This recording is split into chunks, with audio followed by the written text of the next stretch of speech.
ഇൻസ്റ്റയിൽ വീഡിയോ കണ്ടുകൊണ്ടിരുന്നപ്പോഴാണ് അതാ ഈ കാണുന്നൊരു റെസിപ്പി എൻ്റെ കണ്ണിൽപ്പെട്ടത്. അപ്പോൾ എന്തായാലും ഇന്നൊന്ന് ട്രൈ ചെയ്ത് നോക്കണം. കൂടെ നിങ്ങളെയും കാണിക്കാമെന്ന് കരുതി. വേറെ ഒന്നുമല്ല, മുട്ട മസാലയുടെ റെസിപ്പി ആട്ടോ.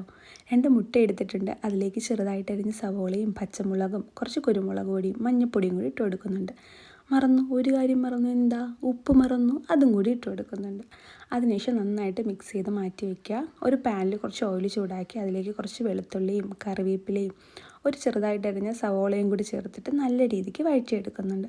സവോള ജസ്റ്റ് ഒന്ന് വഴണ്ട് വരുന്ന ആ ടൈമിൽ നമുക്ക് മസാലകളായിട്ട് മഞ്ഞൾപ്പൊടിയും മുളക് പൊടിയും മല്ലിപ്പൊടിയും ഗരം മസാലയും ഉപ്പും കൂടി ഇട്ടിട്ട് നല്ല രീതിക്ക് വഴറ്റിയെടുക്കാം. ഈ മസാലകളുടെയൊക്കെ പച്ച ചുവ മാറുന്നത് വരെ മിക്സ് ചെയ്ത് കൊടുക്കുക കേട്ടോ.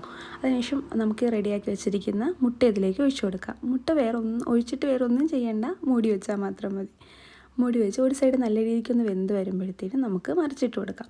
അപ്പോൾ ചിലർക്ക് ശരിയാവും, ചിലർക്ക് ശരിയാവില്ല. എനിക്കിവിടെ കുറച്ച് ശരിയായിട്ടുണ്ട് കേട്ടോ, കുറച്ച് പൊടിഞ്ഞു പോയി. അതിനുശേഷം അപ്പുറത്തെ സൈഡോട് നല്ല രീതിക്ക് വെന്ത് വരുമ്പോൾ നമുക്ക് കഴിച്ചു നോക്കാം. നല്ല ടേസ്റ്റാണ്. ഞാൻ ഫസ്റ്റ് ടൈം ആട്ടോ ഇത് കഴിച്ചു നോക്കുന്നത്. ആദ്യമായിട്ട് ഉണ്ടാക്കി നിങ്ങളെയും കാണിച്ചു. അപ്പോൾ എല്ലാവരും ട്രൈ ചെയ്ത് നോക്കുക. Bye bye.